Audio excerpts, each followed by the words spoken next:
नमस्कार, स्वागत है आपका हमारी खास मुलाकात में। आपके साथ मैं हूं इरम सिद्दीकी। तो दर्शकों, जैसा कि आप सब जानते हैं, मॉनसून का महीना है। इस सब बरसात के मौसम में कई ऐसी परेशानियां हैं, कई ऐसी दिक्कतें, कई बीमारियां हैं जो हमें उस बीमारियों के अंदर उलझा लेती हैं। तो ऐसे में उनसे कैसे बचा जाए, कैसे उनसे बच के अपना ख्याल रखा जाए, तो उसी पर चर्चा करने के लिए आज हमारे साथ प्रोफेशनल डॉक्टर अरुण कोपने हमारे बीच मौजूद हैं। उनसे हम चर्चा करेंगे। अरुण कोपने जी, सबसे पहले बहुत स्वागत है आपका डीएवी न्यूज पर। जी नमस्कार। तो अरुण कोपने जी, आपको बता दें कि विगत 19 साल से अपनी सेवाएं मेडिसिन में दे रहे हैं। वो प्रोफेसर और हेड डिपार्टमेंट ऑफ कम्युनिटी और फैमिली मेडिसिन के हेड हैं और एम्स में वो अपनी अभी सेवाएं हाल ही में दे रहे हैं। और जब से एम्स की नींव रखी गई है, भोपाल एम्स की, जब से वो अपनी सेवाएं विगत 19 साल से अपनी सेवाएं मेडिसिन में दे रहे हैं। तो चलिए उनसे चर्चा जारी रखेंगे और उनसे जानेंगे क्या कुछ खास बातें हैं और जिनका ख्याल हमें इस मानसून के मंथ में रखना चाहिए। तो डॉक्टर अरुण कोपने जी, सबसे पहला सवाल मेरा आपसे यही कि किन खास बातों का हमें ध्यान रखना चाहिए? क्या कुछ बीमारियां हैं जो एक किसी भी एज ग्रुप का चाहे इंसान हो उसे घेर लेती हैं? जी जैसे मानसून का जिक्र करते हैं, हम पानी को इमीडिएटली हमारे सामने लाते हैं। तो मानसून में सबसे ज़्यादा अगर प्रॉब्लम आते हैं या सबसे ज़्यादा समस्याएं आती हैं, वो पानी से रिलेटेड या पानी से संबंधित होती हैं। तो उसमें अलग अलग प्रकार की बीमारियां होती हैं। एक तो होती है कि वाटर बॉर्न, जिसमें हम कहते हैं कि डायरिया जैसी बीमारियां, कॉलरा जैसी बीमारियां या टाइफॉइड। और दूसरी प्रकार की बीमारी होती है एयरबॉर्न इन्फेक्शन, जिसमें हम हवा के थ्रू आपको ऑर्गेनिज्म इनहेल हो जाते हैं और उसकी वजह से आपको अलग अलग बीमारियां होती हैं, जिसमें हम कॉमन कोल्ड कह सकते हैं, वायरल इन्फेक्शन कह सकते हैं, या फिर इन्फ्लुएंजा जैसी बीमारी, कुछ सीजनल इन्फ्लुएंजा जो होता है उस टाइप की बीमारी। और तीसरा जो होता है, ये अलग अलग इंसेक्ट बाइट से या अलग अलग इंसेक्ट से जो बीमारियां होती हैं, जो पॉइजनिंग होती है, वो एक तीसरे प्रकार की बीमारी होती है। तो लगभग ये 3 प्रकार की बीमारियां जो मानसून में होने की संभावना बढ़ जाती है, क्योंकि पानी की समस्या ज़्यादा बढ़ती है। इसमें हम डिटेल में बात करेंगे जैसे जैसे आगे हम जाएंगे। तो पहले लेते हैं ये वाटर बॉर्न इन्फेक्शन, या जो कहते हैं हम कॉलरा या बैसिलरी डिसेंट्री, या फिर कहें आपका diarrhoea due to any viral infection और दी एनी बैक्टीरिया। तो ये 3 समस्या जो है पानी की वजह से, या पानी में जो बैक्टीरिया मिक्स होते हैं या पानी कंटेमिनेट होता है, उसकी वजह से जब हम उस प्रकार के पानी को कंज्यूम करते हैं या पीते हैं, तो उससे ये बीमारियां होती हैं। आमतौर पे होता क्या है कि जैसे ही समर ख़त्म होता है और जैसे ही बारिश शुरू हो जाती है, तो जो पानी सरफेस पे जो मानसून का पानी आता है, वही जाके पानी स्पेशली गाँवों में जो ट्यूबवेल्स होते हैं, तालाब होते हैं या नदियाँ होती, उनमें जाके मिक्स हो जाता है, जिसमें हम यूजुअली सरफेस पे जितनी सारी गंदगी होती हैं, जो आमतौर पे हम कचरा कूड़ा फेंकते हैं, अलग अलग ह्यूमन यूज़ की वजह से अलग अलग चीज़ें होती हैं, वो मिक्स होती है और उसी पानी को आमतौर पे हम कंज्यूम करते हैं।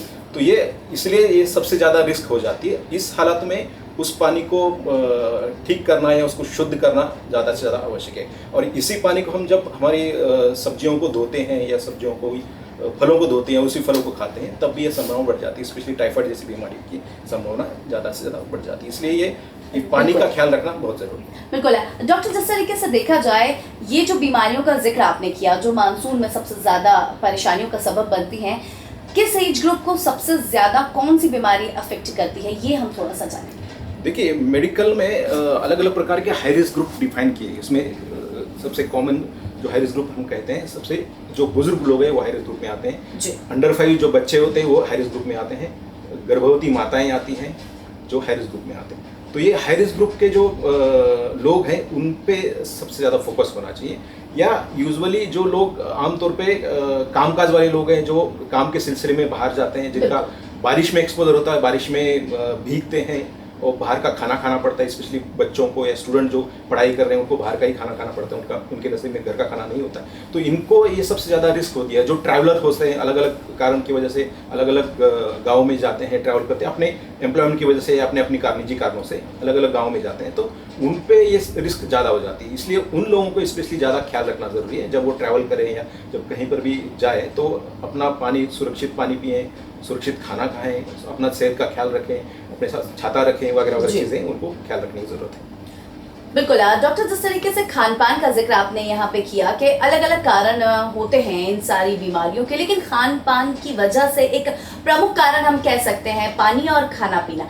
तो खान पान का कैसे ध्यान रखना चाहिए, किस तरीके की दिनचर्या, हर एज ग्रुप के हिसाब से दिनचर्या अलग होती है, तो किस तरीके की दिनचर्या होना चाहिए और किन खास खान पान का खास मानसून के मौसम में ध्यान रखना चाहिए? जी, जैसे कि हमने पहले ही कहा है कि पानी की वजह से अलग अलग बीमारियां होती हैं, और स्पेशली मानसून में हम जो सब्जियां खाते हैं वो अलग अलग पानी से धोई जाती हैं, अलग अलग उसमें पानी का इस्तेमाल होता है, तो उसमें रिस्क बढ़ जाता है अलग अलग बीमारी होने की। तो मानसून में जो खाने की ख्याल रखना है हमें, या खाने का जो भी ख्याल रखना है, उसके लिए हमें सबसे ज़्यादा ध्यान ये रखना है कि खाना अपने घर का ही हो। बाहर का खाना जब खाते हैं तो हमें पता नहीं होता किस प्रकार का खाना बनाया गया है, कब का खाना है, कितना बासी है, कैसा, हमें वो इंश्योर नहीं कर सकते। इसलिए जब आप ट्रैवल भी कर रहे हैं, जब आप एज ए स्टूडेंट भी जा रहे हो, तो आप घर का खाना ही पैक करके उसी को ले जाएं, और जितना हो सके उतना गर्म खाना खाने की कोशिश करें। और जब आपका खाने का समय है उससे पहले ही खाना बने तो ज़्यादा बेहतर है, ताकि हम उसकी क्वालिटी या उसके गर्म होने से उसके इन्फेक्शन या कंटेमिनेशन होने की संभावना कम हो जाती है। तो इस तरह से गर्म खाना खाएंगे तो ये हम बहुत मात्रा में उसको मतलब उसको रोक सकते हैं। और जहाँ तक पानी का सवाल है, पानी जहाँ से भी आप पानी ले रहे हैं, आजकल तो वाटर कैंस आते हैं, ट्यूबवेल का पानी यूज़ किया जाता है, तो काफ़ी मात्रा में अच्छा होता है, प्यूरिफाइड होता है। फिर भी क्योंकि मानसून में सरफेस का पानी मिक्स हो जाता है ट्यूबवेल्स में या टैंक्स में, तो हमें ये ध्यान रखना है कि वो उस पानी को प्यूरिफाई करें, या आपको उसको छान रहे और उसके बाद उसको बॉईल करें, कम से कम 20 मिनट तक बॉईल करें और उसको ठंडा करके पी सकते हैं। जहाँ पे अलग अलग प्यूरिफिकेशन सिस्टम्स हैं वहाँ पे कोई दिक्कत नहीं है। जो इलेक्ट्रॉनिक प्यूरिफिकेशन सिस्टम जो अल्ट्रावायलेट वाले जो आते हैं उसमें तो पानी अच्छा खासा प्यूरिफाई हो जाता है, लेकिन गांव में स्पेशली ये समस्या आती है जहाँ पे ये फैसिलिटीज़ अवेलेबल नहीं होती हैं।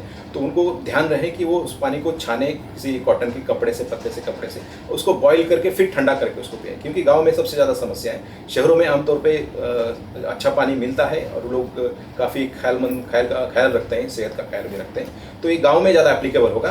हालांकि शहरों में भी ये कुछ हद तक स्लम्स में या कुछ हद तक जो अर्बन एरियाज हैं, जो पेरिफेरल अर्बन एरिया, वहाँ पे भी एप्लीकेबल होगा। बिल्कुल डॉक्टर, जिस तरीके से ये खान पान का जिक्र हुआ, पानी का जिक्र हुआ, जो सबसे ज़्यादा एक कह सकते हैं हम एक अहम भूमिका निभाते हैं मॉनसून के मौसम में इंसान को बीमार करने में।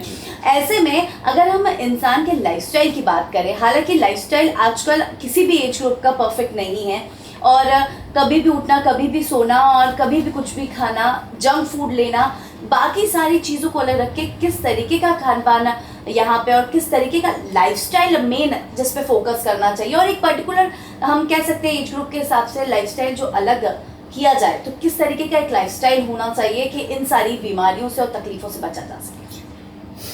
मानसून में सबसे समस्या जो आती हैं, जो लोग एक्सरसाइज करते हैं, जो लोग पार्क में जाते हैं, गार्डन में जाते हैं, उनके लिए सबसे ज़्यादा समस्या आती है, क्योंकि वो बारिश की वजह से वो जा नहीं पाते। लेकिन उनके लिए काफ़ी एक अच्छा सोल्यूशन हो सकता है कि अपने घर पे ही वो कुछ एक्सरसाइज कर सकते हैं, कुछ योगा कर सकते हैं, अपने आप को मतलब बिजी रख सकते हैं। उसमें कुछ एक्सरसाइज आते हैं जिसको हम स्पॉट जॉगिंग कहते हैं। कुछ लोगों के घर में ट्रेडमिल है तो वहाँ पे ट्रेडमिल में वो दौड़ सकते हैं। कुछ स्किपिंग प्रकार की एक एक्सरसाइज जो अपने घर में भी पॉसिबल हो सकती है। कुछ छोटे मोटे डंबल्स रख के आप उसको स्ट्रेंथ वाली एक्सरसाइज भी कर सकते हैं, या योगाज हैं, प्लैंक एक्सरसाइज हैं, ये आप as a replacement to park आप जो घूमते हैं मॉर्निंग वॉक या इवनिंग वॉक पे, उसके लिए ये कर सकते हैं। जहाँ तक खाने का सवाल है, जितना हो सके उतना बाहर का जंक फूड अवॉइड करें, क्योंकि जंक फूड में एक तो काफ़ी सारी ऐसी मात्राएं होती हैं, तेल होता है, नमकीन होता है, जिसकी वजह से आपको नॉन कम्युनिकेबल डिजीज, जिसको हम हाइपरटेंशन, डायबिटीज़ कहते हैं, उस प्रकार की बीमारियां जिसमें ट्राइग्लिसराइड लेवल ज़्यादा होता है ऑयल में, तो अवॉइड ही करें। और उसके वजह से एक तो बाहर का फूड हम इंश्योर नहीं कर सकते कि वो कितना अच्छा होगा और कंटामिनेटेड और कितना बासी हो सकता है, उसमें फूड पॉइजनिंग ऐसे कुछ चीज़ें हो सकती हैं। इसलिए जितना हो सके उतना बाहर का फूड अवॉइड करें। अगर आपको ट्रैवल करना है, आप स्टूडेंट हैं, अगर कॉमनली आपको बाहर जाना पड़ता है क्लासेस के लिए वगैरह, तो घर से ही आपका टिफ़िन या जो भी आपका खाना है पैक करके ले जाए, उसी को कंज्यूम करें। जितना हो सके उतना बाहर का खाना अवॉइड करें, अपने साथ छाता रखें, और जितना हो सके उतना प्रोटीन रिच डाइट खाएं। ऑयल कम से कम इस्तेमाल करो, स्पाइसी फूड भी ज़्यादा ना खाएं, अपना शुद्ध पानी अपने साथ रखें जिसको आप कंज्यूम कर पाएँ, क्योंकि बाहर का पानी मुश्किल से कंटेमिनेट हो सकता है। और आप फल या जो भी सब्जियां खा रही, पत्तेदार सब्जियां जितना हो सके उतना अवॉइड करें, क्योंकि पत्तेदार सब्जियों में कंटेमिनेशन होने की संभावना बढ़ जाती है। फलदार सब्जियां खाएं, जैसे कि लौकी है वगैरह वगैरह, और सीजनल फ्रूट्स खा सकते हैं जो आमतौर पे अवेलेबल है, उसको अच्छे पानी से धो के उसको वॉश करके खा सकते हैं। बिल्कुल डॉक्टर, कई बार ऐसा होता है कि कुछ कारणवश लोग बारिश में भीग जाते हैं, और ऐसे में जैसे ही एक टेंडेंसी बनी हुई है कि वो उनको कोल्ड हो जाता है, सर्दी हो जाती है, फिर फीवर आ जाता है, तो ऐसी सिचुएशन में क्या प्रिकॉशंस घर पे लिए जाएं कि अगर कोई इंसान भीगा है तो उसको घर जाके क्या ख्याल रखना चाहिए, क्या खान पान करना चाहिए कि इन सारी परेशानियों से वो बच सके? जी, ये बहुत आम समस्या है बारिश में भीगने की, स्पेशली बच्चों को लेकर, क्योंकि जब बच्चे पढ़ने के लिए बाहर जाते हैं तो ये आम समस्या है कि बच्चे पानी में भीगते हैं। तो उसको अवॉइड करने के लिए हम बच्चों को एक तो रेनकोट का फैसिलिटी अवेलेबल करा सकते हैं, परचेस करके दे सकते हैं रेनकोट। बच्चे रेनकोट पहने, छाता अपने साथ रखें, और इसके बावजूद भी अगर भीगते हैं बच्चों को, तो जैसे ही बच्चे घर पे आएँ तो उनको पूरे कपड़े निकाल के उनको पूरा अच्छे से नहलाएं, उनको सबसे अच्छा गर्म पानी से नहलाएं, और गीले कपड़ों में एसी में या ठंडे वातावरण में उनको ना बैठने दे जाए, सीधा ही उनको गर्म पानी से नहलाएं, और फिर अच्छे गर्म कपड़े प्रेस किए हुए हैं या फिर गर्म कपड़ों से उनको पहनाए जाए, और जितना हो सके उतना गर्म पानी या सूप होता है गर्म, उस टाइप की चीज़ें हम उसको कंज्यूम करें, ताकि कोल्ड की समस्या या वायरल इन्फेक्शन समस्या कम से कम हो। क्योंकि वायरल एक ऐसा होता है जिसमें ह्यूमिडिटी अगर ज़्यादा होती है तो वायरस की इन्फेक्शन होने की संभावना बढ़ जाती है, क्योंकि ह्यूमिड वातावरण जो होता है वायरस को पनपने के लिए ज़्यादा हेल्पफुल होता है या ज़्यादा फेवरेबल होता है, क्योंकि जैसे समर खत्म हो जाता है तो बारिश शुरू होता है तो ह्यूमिडिटी बढ़ जाती है, तो ये इस तरह का एनवायरनमेंट या क्लाइमेट काफ़ी फेवरेबल होता है। तो इसको अवॉइड करने के लिए अब जितना हो सके उतना बच्चों को गर्म रखें, गर्म खाना दें, उनको गर्म कपड़े पहनाएं, और हॉट वाटर या गुनगुना पानी जिसे हम कहते हैं उसको, या फिर सूप को यूज़ कर सकते हैं। तो ये थोड़ा ख्याल रखेंगे तो, और विटामिन सी रिच डाइट ज़्यादा रखेंगे तो ज़्यादा अच्छा है, क्योंकि विटामिन सी आपको एक प्रकार की इम्यूनिटी प्रोवाइड करता है, जैसे हम संतरा कह सकते हैं या फिर सिट्रस रिलेटेड जो फ्रूट्स होते हैं, इस टाइप के फूड या सब्जियां खाते हैं तो ज़्यादा से ज़्यादा आपको बच्चों को इम्यूनिटी मिलती है। तो ये इस प्रकार की जो इलनेसेस होते हैं या मानसून रिलेटेड बीमारियां, उससे आपको काफ़ी हद तक प्रोटेक्शन मिल सकता है। बिल्कुल डॉक्टर, वायरल इन्फेक्शन का आपने जिक्र करा, खास तौर पर बच्चों में ये इन्फेक्शन सबसे ज़्यादा देखा जाता है मॉनसून के टाइम पे, तो ऐसे में क्या ख्याल पेरेंट्स को रखना चाहिए? जैसे कि मैंने पहले कहा कि अंडर 5 ईयर्स या बच्चे जो होते हैं वो इजी टारगेट होते हैं इन्फेक्शंस के लिए, क्योंकि वैसे भी उनकी इम्यूनिटी कम होती है, वैसे भी उनके शरीर में पानी की मात्रा भी कम होती है, तो वायरस के लिए उनको टारगेट करना ज़्यादा आसान हो जाता है, क्योंकि एक डेवलपिंग एज है, उतनी लेवल पे उतनी इम्यूनिटी उनकी डेवलप नहीं होती है। तो ये सबसे ज़्यादा कॉमन इन्फेक्शन होता है। आमतौर पे बच्चों को जो वायरल इन्फेक्शन होता है वो सेल्फ लिमिटिंग होता है, कुछ दिनों बाद अपने आप कम होता है, बस हमें उसको सिम्टमेटिकली ट्रीट करना है। अगर बुखार है, सिर्फ बुखार की गोली लीजिए, उसमें अलग अलग प्रकार की एंटीबायोटिक्स या बहुत कुछ देने की ज़रूरत नहीं, सिर्फ अगर पैरासिटामोल भी देंगे तो वो बुखार कम हो जाए। अगर बुखार कम नहीं हो, उसके बावजूद भी कम नहीं हो रहा है, तो कोल्ड स्पंजिंग वगैरह ये चीज़ कर सकते हैं, उससे काफ़ी हद तक आपका बुखार कम हो जाता है। और इसके बावजूद भी अगर बुखार कम नहीं हो रहा और बच्चा परेशान है, तो आप जितना भी आपके आसपास हॉस्पिटल्स हैं या हेल्थ सेंटर्स हैं या जो भी हॉस्पिटल है वहाँ भी जाके आप बच्चों को दिखा सकते हैं। कई बार डॉक्टर ये देखा गया है कि पेरेंट्स हों या कोई भी एक पर्टिकुलर इंसान हो, विदाउट डॉक्टर कंसल्ट वो मेडिसिन इनटेक कर लेते हैं, तो वो कितना हार्मफुल है और कितना सही है? मैं तो इस चीज़ को बिल्कुल डिस्करेज करूँगा कि कोई भी पेरेंट्स, यूजुअली क्या होता है हमारे घर में कुछ पुराना मेडिसिन पड़ा होता है, तो कुछ भी होता है तो हम बिना देखे, बिना सोचे, बिना किसी को पूछे उस मेडिसिन को उठा के हम बच्चों को देते हैं या फिर कभी कभी अडल्ट को भी देते हैं। तो ये टेंडेंसी है या जो हैबिट है ये गलत है। इसको क्योंकि हर व्यक्ति अलग है, हर व्यक्ति के उसके डिटरमिनेंट्स अलग है, उसकी शरीर अलग है, उसकी बीमारियां अलग हैं, तो हमें ये पता नहीं कि उसको किस कारण से वो बीमारी हो रही। तो उस केस में हमें डॉक्टर को सलाह लेनी चाहिए, उनको पूछना चाहिए कितना क्वांटिटी मिलनी चाहिए, कितना कॉन्सेंट्रेशन मिलनी चाहिए। अपने नियर बाय जो भी हॉस्पिटल है वहाँ पे जाके पूछें, अपने मन से कोई भी दवा ना लें। उससे क्या उस दवाई का रेजिस्टेंस बढ़ने की संभावना हो जाती है, क्योंकि हम आमतौर पे इतना कॉमनली कंज्यूम करते हैं अलग अलग एंटीबायोटिक या अलग अलग दवाइयों को, तो कुछ सालों बाद उसका रेजिस्टेंस आने लगता है उस बीमारी से, या उस दवाई से कुछ फर्क नहीं पड़ता बीमारी में, क्योंकि बीमारी उसके लिए आम हो चुका होता है। इसलिए कहीं ना कहीं हमें अगर ड्रग रेजिस्टेंस प्रिवेंट करना है तो इस टाइप की जो हैबिट है, इस टाइप की टेंडेंसी है, उसको कम से कम करना चाहिए। बिल्कुल, दवाओं का जिक्र यहाँ पे हुआ ही है, तो एक सवाल और यहाँ पे जानना चाहूँगी। कई बार ऐसा होता है कि डॉक्टर ने हमें प्रिस्क्राइब किया है 5 दिन आपको ये मेडिसिन लेनी है, लेकिन ऐसा होता है कि 2 दिन में बुखार ठीक हो गया या 2 दिन में तबीयत ठीक हो गई, तो जो बाकी के 3 दिन है वो दवाओं का इंटेक हम नहीं कर पाते। तो क्या उसके बाद जो वायरल इन्फेक्शन है या जो बॉडी में बैक्टीरिया या वायरस बने हैं, क्या वो उस टाइम तक खत्म हो गए और उसके बाद वो शुरू हो गए? ऐसा कुछ पर्टिकुलर डेज होते हैं, वो आपसे जानूंगी। जी, डॉक्टर आमतौर पे यूजुअली 5, 6, 7 दिन जो भी दवाई प्रिस्क्राइब करते हैं, मरीज को एक्सपेक्टेड है कि वो उतने दिन उस दवाई को कंज्यूम करे। यूजुअली क्या होता है कि 2 दिन में उसका सिम्टम कम हो जाता है, तो बच्चों वो भी पेशेंट को अच्छा लगने लगता है, लेकिन शरीर के अंदर वो बीमारी पूरी तरह से ठीक नहीं होती है। तो उसको जितना कोर्स दिया गया, जितने दिन का कोर्स दिया है, उसको उस दिन तक उसको कंज्यूम करना जरूरी है, क्योंकि सिम्टम्स कम होने का मतलब ये नहीं कि उसकी बीमारी चली गई। उसके खून में या उसके शरीर में वो बैक्टीरियाज हो या वायरस हो, जो भी है, वो अभी भी वहाँ पे है, लेकिन इस लेवल तक नहीं है कि वो सिम्टम पैदा करे।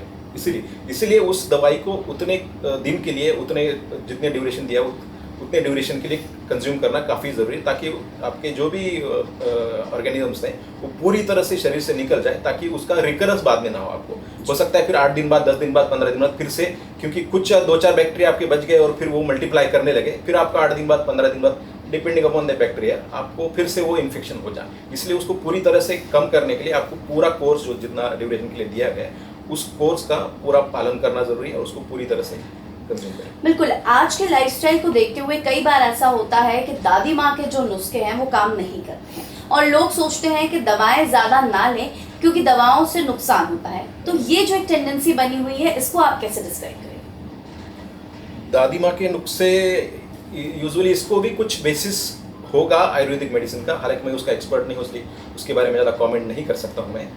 लेकिन दादी के जो नुस्खे होते हैं वो कुछ हद तक काम आते हैं, क्योंकि हम अभी भी उसको इस्तेमाल करते हैं, कुछ घरों में अभी भी पाए जाते हैं या हम उसको एडवाइस करते हैं। अगर उस नुस्खे से आपको अगर ठीक नहीं लग रहा है तो आप जो भी नियर बाय हॉस्पिटल होगा या जो भी डॉक्टर होगा उसको आप कंसल्ट कर सकते हैं जी। क्योंकि उस पर ही डिपेंड रहना ये ठीक नहीं है। उस कहीं ना कहीं उस बीमारी को आगे बढ़ा देता है और फिर बीमारी ऐसे लेवल पे चली जाती है कि हमें उसको कंट्रोल करना मुश्किल हो जाता है। इसलिए जितना हो सके उतना, अगर 1-2 दिन में आपको ठीक ना लगे तो इमीडिएटली आप नियर बाय हॉस्पिटल जो होगा, आपका जो डॉक्टर्स होंगे, फिजिशियन होंगे, उनको जाके आपको कंसल्ट करना है। मॉनसून में ज़्यादातर अगर बात करें जो बीमारियों का जिक्र आपने किया, एक बार और हम जानना चाहेंगे कि कौन सी खास बीमारियां हैं जो सबसे ज़्यादा अफेक्ट करती हैं और उनको किस तरीके से प्रिकॉशन लेना चाहिए, डॉक्टर से कंसल्ट करके किस तरीके से उसका ट्रीटमेंट किया जाता है, वो थोड़ा सा डिटेल में जानेंगे। मानसून में सबसे कॉमन जो बीमारियां होती हैं वो पानी से होती हैं, पानी से संबंधित। एक तो डायरेक्ट पानी से कंटेमिनेटेड वाटर जो हम कंज्यूम करते हैं उसकी वजह से, जैसे डायरिया हो या फिर कॉलरा हो या फिर डिसेंट्री हो, इस प्रकार की बीमारियां होती हैं। उस केस में अगर आप डिहाइड्रेशन को रोक पाएँ, बहुत सारा पानी पिएँ, ORS का पानी पिएँ, तो कुछ हद तक वो अपने लेवल पे कम हो जाती है। लेकिन अगर बहुत ज़्यादा बच्चों में होता है तो बच्चों में कॉलरा का एक एपिसोड भी काफ़ी हो जाता है बच्चों को पूरी तरह से कोलैप्स करने के लिए। इस केस में इमीडिएटली आपको नियर बाय हॉस्पिटल, जो भी हॉस्पिटल होगा या पीडियाट्रिशियन जो भी होगा, वहाँ पे जाके आपको कंसल्ट करना है। और जब तक वहाँ पे पहुँचे तब तक आप बच्चों का पानी पिलाते रहें या ORS का घोल पिलाते रहें ताकि वो डिहाइड्रेशन से बच जाए। क्योंकि सबसे बड़ा ख्याल जो रखना है डायरिया में, डिहाइड्रेशन ख्याल रखना, क्योंकि सबसे ज़्यादा जो मौत होती है डिहाइड्रेशन की वजह से होती है डायरियाज में। तो अगर डिहाइड्रेशन को हम रोक पाएँ, उसको प्रिवेंट कर पाए, तो डेफिनेटली हम उसको हॉस्पिटल तक पहुँचने तक बिल्कुल बचा लेंगे और वहाँ जाने के बाद जो भी अप्रोप्रिएट ट्रीटमेंट है वो तो हो जाएगी। दूसरा है उसमें और एक कुछ वाटर से संबंधित बीमारी जो होती हैं, उसमें आपकी जो अलग अलग वेक्टर बॉर्न डिसीजेस जिसको हम कहते हैं मॉस्किटो की वजह से, क्योंकि बारिश के बाद आमतौर पे हम बहुत सारा कचरा इधर उधर फेंक देते हैं, उसमें बहुत सारा पानी जमा होता है and that creates opportunity for the breeding of mosquito. तो जिसकी वजह से मॉस्किटो ब्रीड करते हैं और वही मॉस्किटो फिर आपके आसपास घरों में घुस के आपको काटने लगते हैं, जिसकी वजह से मलेरिया हो, डेंगू हो, चिकनगुनिया हो, इस प्रकार की बीमारियाँ फैलती हैं। तो हम कोशिश करें कि अपने पास बहुत सारा कचरा जमा ना होने दें। अगर कचरा जमा है तो उसको साफ करवाएं।